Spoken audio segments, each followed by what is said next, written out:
Hello everyone. In this video session we will discuss problem number 3, so related to projection of solids. The question is, a square prism 35 mm sides of base and 60 mm axis length rests on HP on one of its corners of the base such that the two base edges containing the corner on which it rests makes equal inclinations with HP. Draw the projections of the prism when the axis of the prism is inclined to HP at 40 degrees and to VP at 30 degrees. So when I go through the questions, I have noted few points here. So I can say that the type of the solid is a prism.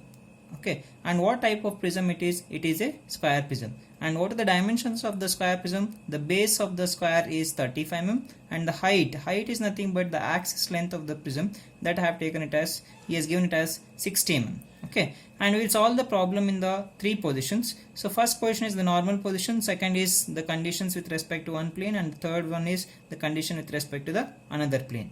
The first position, normal position, so we'll take the prism and we'll place the prism on one of the plane. So since we are doing the solids, we will always consider the resting plane as HP itself, and in the question also he has given that it is resting on HP. So the resting plane is HP. So after identifying the resting plane, we will go to the resting position. So whether it is two types we will get. One is the side resting problem and the other one is corner resting. So if in this case, so it is resting on one of its corners of the base. Okay, so corner is your resting position. It means that the corner should act as the reference, that should be there on HP itself. So whatever the resting position that we are having, so according to our procedure, we will consider always the resting position towards our right hand side. So what we will do is, so we will place the resting corner towards my right hand side. So in this case, so after doing this much, so after identifying the resting plane and the resting position, we will see the top view and front view. What are the shapes that we will get? So if I see this object from the top, it looks like a square, and if in the front view it looks like a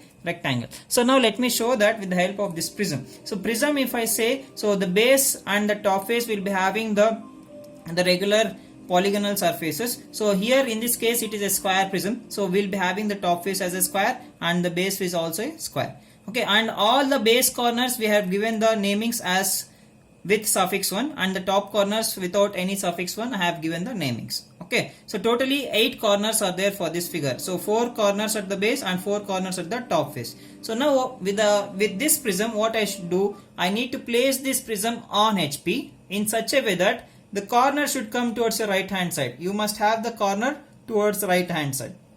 Okay, so after placing the object in this way, so we have to see this object from the top and we have to see this object from the front. Okay, so let me explain this clearly by placing my solid in this manner. So if I see this object from the top, so it looks like a square. See, I have taken it, the solid is resting on one of its corners. In the top view it looks like a square, and if I take the front view of this solid, it looks like a rectangle for me. Okay, so when I take the front view, you must be careful here. So how many lateral edges are visible here? So this is the one lateral edge, that is A1, that is visible to you. So this is B1 is also visible to you, and C1, so it is also visible to you. So when I take the front view in this particular position, when it is resting on one of its corners, I can see totally 3 lateral edges. Okay, so if the object is resting on one of its sides, so if I take the object like this, if it is resting on one of its edges or sides, so if I see the front view of this object, I can see only the 2 lateral edges. So other edges are not visible to you. So that is the basic difference here. So if the object is resting on one of its sides, we can see the 2 lateral edges. If it is resting on one of its corners, so we can see the 3 lateral edges. So this is what we have to do now. So we will do the construction. So construction. So in this white sheet I have taken the XY line. So after taking the XY line, so since we will always consider the first angle of projection, I have considered the VP above the XY line and HP below the XY line. So after doing this much, so what I need to do is, I need to draw the top view. So what I'll do is, so I'll consider one point. So I have considered one point on the XY line. So with respect to this point, I have taken 90 degrees. So with respect to this point, I have taken 90 degrees. So after marking 90 degree point, what I have done is, so I have taken the thin line, so thin projection line with respect to that point, that starting point, as well as this 90-degree point, I have extended one line. So after extending the line, what we need to do is, so with respect to this point, so you consider any one point on this vertical line. So with respect to that particular point, what I need to do is, so by making use of your protractor, so we need to take two 45-degree lines here. So with respect to that point, so with this as 0, you mark one 45-degree point, and with this same point as 0, so this point, this side as 0, so you mark one more 45 degrees. I will get one more 45-degree point here. So with respect to these two 45-degree point, with the help of the scale, what we need to do is, we need to extend the thin projection lines like this. So extend the projection lines. So I have extended one line here, and the other line is, that is above. This is the second line. So on these 45-degree lines, so we will obtain the two corners. So two corners of the square. So we know that he has given that size of the square is how much? 35 mm. So measure 35 mm with the help of the compass by making use of the scale. So measure 35 mm. With this 35 mm distance, so place your compass at this starting point. So one end of the square, you cut one arc on this 45-degree line. With the same distance, you cut one more arc on the other sides. So in this way, you will get three corners of the square. The fourth corner is with the same dimension. You place your compass at this point, and you cut one arc here, and change your position of the compass, and you cut one more arc. So in this way, we have to obtain all the four corners of that square. So now you join, after obtaining all those four corners, you join them with the help of dark lines. So only these four edges must be visible.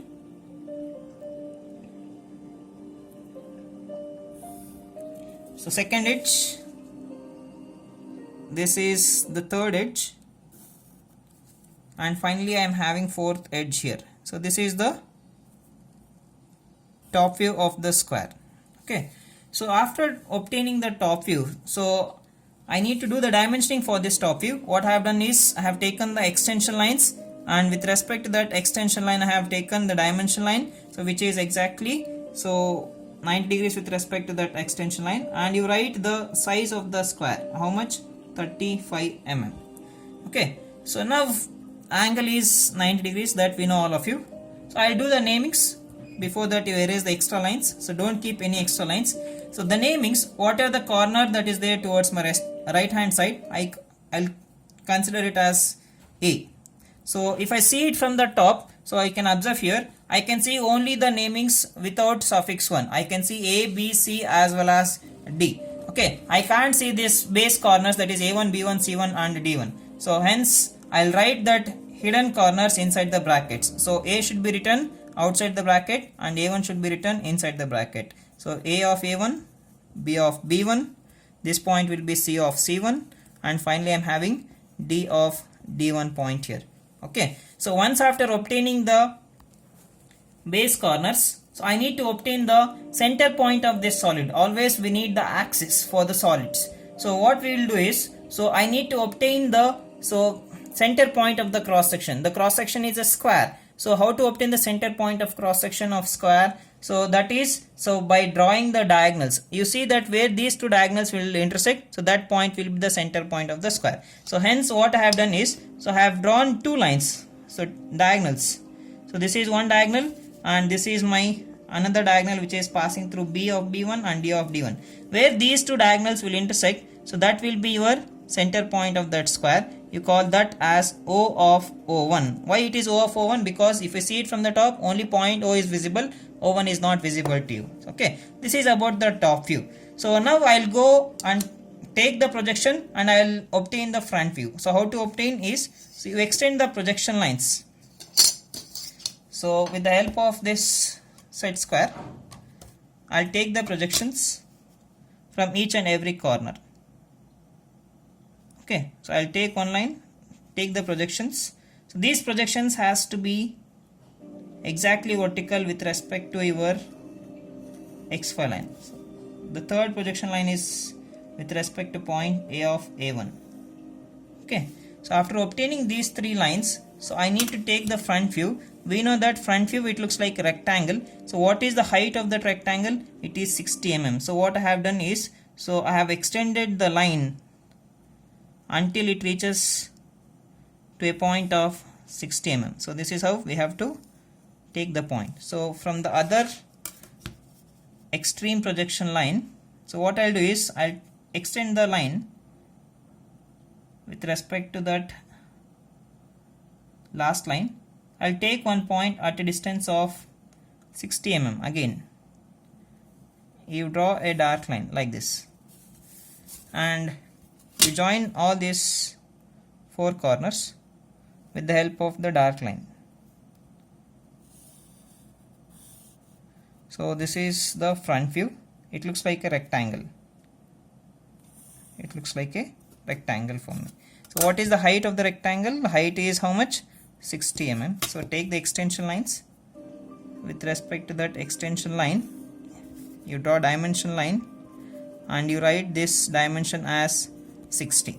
Okay, so many of you will get the doubt that whether I should draw this line as axis line or continuous line. Okay, so with the help of this figure, so if you can't imagine with the help of that solid, with this I have told you that three edges are visible. If you don't understand like this, so you can go in this way also. You have to look at the top view. Okay, in this top view we have to consider the axis point. So axis we will represent it with axis line. Okay, so if we are having, with respect to this axis point, if we are having any corner exactly below this axis point, so I should draw this line as a continuous line. If we don't have any corner exactly below this axis point, I will draw this line as the line, projection line passing through this axis point. I should draw it as axis line itself. So you can make the observation. So if I see it from the front, I can see this BB1 line first. So BB1 is a vertical edge and OO1 is the axis line, and similarly DD1 is one more vertical edge, that is a lateral edge we say. Okay, so if I see it from the front, I can see this BB1 point. Okay, that is the BB1 line it is. So what about this axis? Axis will get overlapped behind this BB1 line. Okay, you can observe here. So if I hold the object like this, and if I see the object from the front, so you can observe axis line will be passing so from point O. Okay, so if I take the front view of this, I can see this BB1 point but not OO1, because OO1 line which is behind that BB1, so it is getting overlapped with respect to this front lateral edge. Okay, hence so we can't see the axis line. I should draw this as a continuous line. So this is the clarification I wanted to give. So now I need to extend the thick continuous line. We cannot see the axis here. Okay, so this is what the front view is. So now the namings. So how to do the namings is, so here I'll do the namings for the base first. So I have taken all the base corners with suffix 1. So hence I should consider the namings only with suffix 1. So here with respect to this point I'm having A1 only. So I should call this point as A1 dash since it is my front view. So if I take this second projection line, so the namings with suffix 1 is B1, O1 and D1. So if I am having all these three corners on same single line, so we need to place the name, so which is away from the XY line, you place it outside the brackets. So okay, which is the point that is away from the XY line? B1. So hence I should write this naming as B1 dash of O1 dash of D1 dash. Okay, so this is the naming I have to do it. So next, coming to this point, only C1 is there, so directly write it as C1 dash. So now how to do the top, that is top face corners namings is, you copy the same namings what we are having at the base without suffix 1. So I'll write this point as A dash. So here I write it as B dash of O dash of D dash, and finally I'm having C dash. So this completes the front view. So this, we have drawn the top view and front view in the first position, that is normal position. So I should go to the second position now. If I want to go to the second position, we need to understand whether I should take the inclination with respect to HP or VP. How do we take that? So based on the resting plane. So in which plane we have taken the solid? We have taken the solid on HP. So since we have taken the solid on HP, so if I go to the second position, I should incline that solid with respect to HP itself. So now let us take the second position, that is the condition with respect to HP we need to take. What is the condition here? So how to obtain, so whether I should take it with respect to HP or VP, so I have written it here. Since the solid is placed on HP, take the condition with HP itself. What is given in the question? So he has given that the axis, so HP is here, so what is making an angle of 40 degrees? Angle of inclination is 40 degrees. What is inclined to 40 degrees? So let us see. Axis of the prism is inclined to HP at 40 degrees. So what is getting inclined? Axis makes an angle of 40 degrees with respect to HP. Okay. So now coming to the first position here. So in this figure, okay. So this is the axis. So which is passing through the center point of the cross section. The center point of that solid exactly at the center. So this axis, what are the axes that we are having? So that axis is a vertical line when you see it from the front. So along with this axis, all these four lateral edges are also vertical. So I say that, so this axis line as well as this lateral edges are parallel to each other. So now I'll take the solid from first position to the second position. I'll move this solid from first position to second position like this. Okay, when I move the solid, what happens here is, so with this as my resting corner, I need to tilt this solid to an angle of 40 degrees with respect to HP in such a way that the axis should make an angle of 40 degrees with respect to HP. Okay, so now in this position, I have to take the projections from the front as well as from the top. So if I see this object from the front, what happens? Earlier it was a rectangle, so which was standing straight. So now the same rectangle, same size rectangle will get tilted to an angle of 40 degrees. And I say that the axis also makes an angle of 40 degrees. So now all these vertical edges that are the lateral edges, so that are also getting inclined to HP at an angle of 40 degrees itself. Okay, so now I have understood that in the front view, so in the first position it was a vertical rectangle, it was standing straight. Okay, if I go to the second position, so this point A1 should be there on HP itself, that should touch your XY line itself. So whatever the rectangle that I was having, the same rectangle will get tilted here. Okay, so now let us do the construction. So coming back to the construction, you choose the reference point. So very carefully, because we are doing the problems in the A4 size sheet, the place will not be sufficient in the last position. So I have taken the point here. So this point I call it as my resting corner, that is my reference point, that I call it as A1 dash. With respect to this point, I need to take the angle as 40 degrees. So place your protractor at that point along the XY line and you mark one 40 degree point. Okay, so with respect to this point, on this 40 degree point, I'll draw one line, a thin line, that is your 40 degree line like this. So on this 40 degree line, so I need to transfer this lateral edge, that is A1 dash is already there. I need to transfer this A dash on this 40 degree line, because I know that all these three edges are parallel to each other. So I need this axis to get inclined to HP at an angle of 40 degrees. If I need this line to get tilted to an angle of 40 degrees, automatically this A dash and A1 dash, this line will get tilted to an angle of 40 degree as well. Okay, so hence I'll take the dimensions from A1 dash to A dash, place at A1 dash, and if cut the arc. Okay, so I'll get the point here. So this is the point that I have got. I'll call this point as A dash. So I have got point A dash. So I need to obtain first all the boundary corners, so extreme corners. So with respect to this point A dash, so the boundary corner is C dash. With respect to this point A1 dash, the boundary corner is C1 dash. So this is the base and this is the top face. Okay, so this base and top face are exactly perpendicular with respect to this lateral edge. So what I need to do is, so take the protractor, so place your protractor along 40 degree line with respect to that point A1 dash. So by placing that, you mark 90 degrees, because these two lines are perpendicular to this lateral edge. So hence I am taking that 90 degrees here. So with respect to this point, that is A dash, you place your protractor along that 40 degree line again and you mark the 90 degree point with respect to that point A dash. So on this 90 degree point, you extend the lines. So you extend thin projection lines from those points like this, and again from with respect to this point A dash, you draw one more line, thin line, so that should touch your 90 degree point. So next what I need to do on these two 90 degree lines, so what I need to obtain, the point C1 dash as well as C dash. I'll take the compass. You measure the distance from A1 dash to C1 dash. So from where I have taken A1 dash, you place at the same point and you cut the arc. Okay. Next, with the same dimension, so A dash to C dash, you place at A dash. You've cut one more arc. So the point where it intersects, so you'll get the namings like this. So this point will be C dash. So this point will be C1 dash. So you join them with the help of dark lines. So this is how we will redraw the rectangle. So you join these lines with the help of dark lines. So second edge, third edge, and finally the fourth one will get it here. Okay, so you join them with the help of dark lines like this.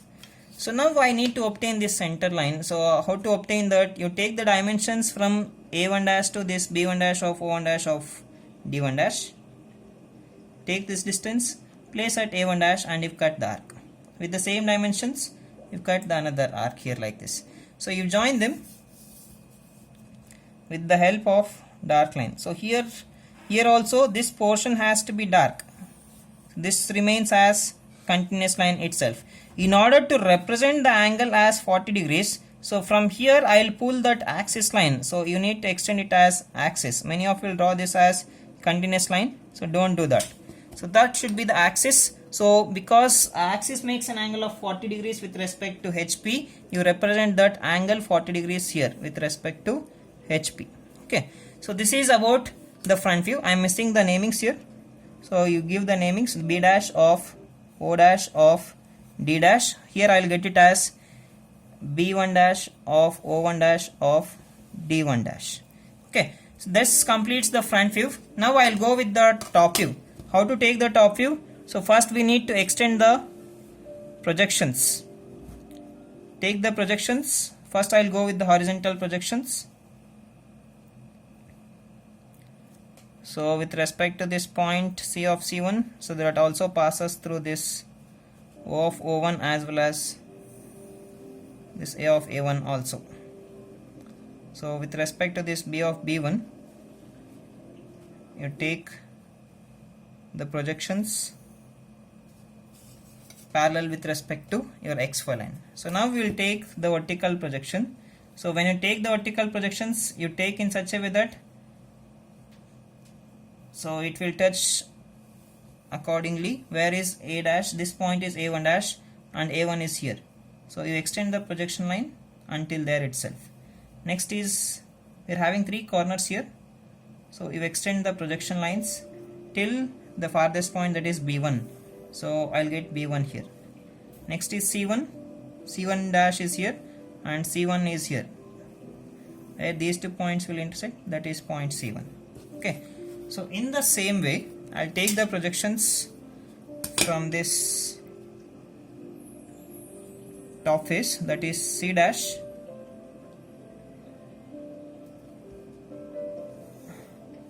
So C, I'll get it here. So this point and finally the point A. Okay. So this is how we need to take the projections. So immediately I will do the namings. So this point is A1, this is B1, this point will be C1 and this point is D1. So likewise I am having A, B, C and finally D. So don't worry about the axis points for time being. So let us complete the step.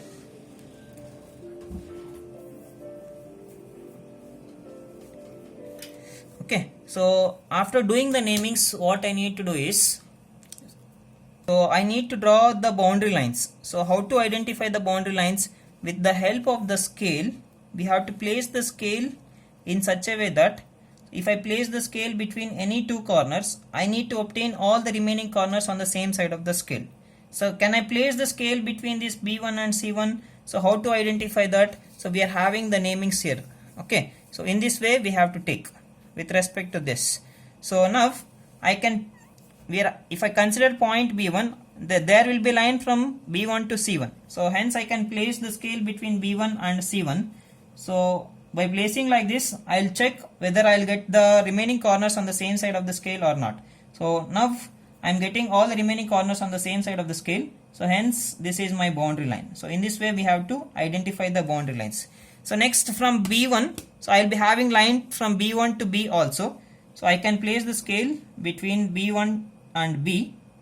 So if I place the scale between B1 and B, I'll get all the remaining corners on the same side, that is above itself. So hence I consider that, so this B1 is my boundary line. So in such a way we have to draw all the boundary lines. So next is B. With respect to this point B, I'll place my scale from B to A. So this is a boundary again because I'll get the remaining corners on the same side of the scale. So similarly I'll take from D to A. So again this also forms a boundary line because I'll get all the corners on the same side of the scale. So finally, so when you join all these boundary edges, what happens is, so it forms a closed loop. So this D1 is also a boundary line. So finally it forms a closed loop, I said. So this is how it forms. So if I join a line from D1 and C1, it forms a closed loop like this. So once after drawing all these boundary lines, so always remember boundary lines has to be drawn with thick continuous lines. So that is what we have done. Once after drawing these boundary lines, what we need to do is, so we need to identify the hidden corner. That is my next step. Okay. So how to identify the hidden corners in this step? So it is, so we have to see this second position front view. In this figure, so since I am taking the top view, I have to see this object from the top. If I see this object from the top, the corner which is nearer to the XY line is not visible. Which is that corner here? That is A1 dash. So you place that hidden corner which is not visible to you from the top inside the bracket.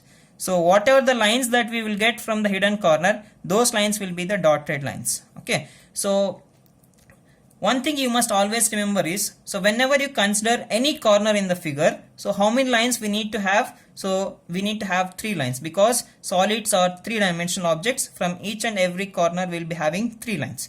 So now with respect to this hidden corner, I have told you that we must start drawing the hidden lines. Right now I don't have the single line that is starting from this A1.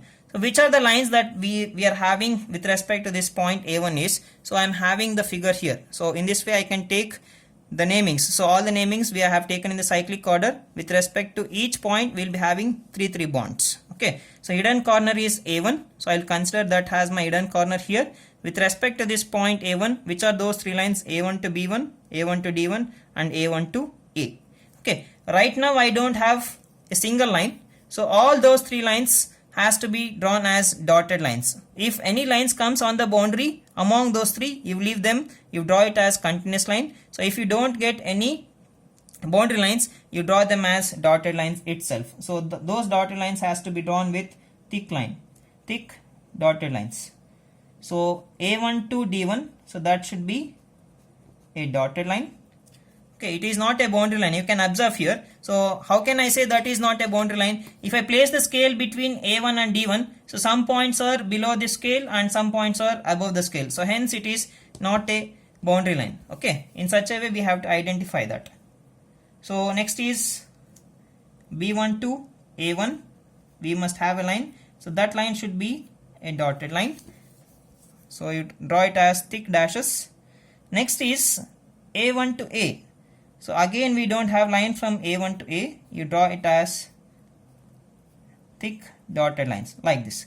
So this is how we will be having the hidden edges starting with respect to that, starting from that hidden corner. Okay. So only one corner was there. I have taken that corner and I have drawn the hidden edges. Okay. After drawing this much, what we have to do? We have to go to the next step. So what is my next step is, I have to check each and every corner for 3 lines, because we know that from each corner we will be having 3 lines. So if I consider point A1, so that is done already, 3 lines are there. I'll go with this point B1. So B1, 3 lines are there. So whether it is continuous line or hidden line, that doesn't matter. We must have 3 edges, that's it. So B1 is one line, B1 A1, so and B1 C1. So 3 lines are there. So now I'll take D1. So again 3 lines are there. So from where the lines are missing, you can observe directly, that is point C. So how many lines do we have from point C? So some of you will say that C to A is a line that is starting from point C. No, this is not a line that is starting from C. This hidden line is started from A1. So hence I say that there is not even a single line which is starting from point C. I need to draw all these 3 lines which are starting from C as what type of lines? We must draw it as thick continuous lines. We must not use the dotted lines, because always dotted lines will start from the hidden corner, not from the other corners. So with respect to this point C, you can observe here C to C1, C to B and C to D. So those 3 lines we must draw it as thick continuous lines. So I'll draw them.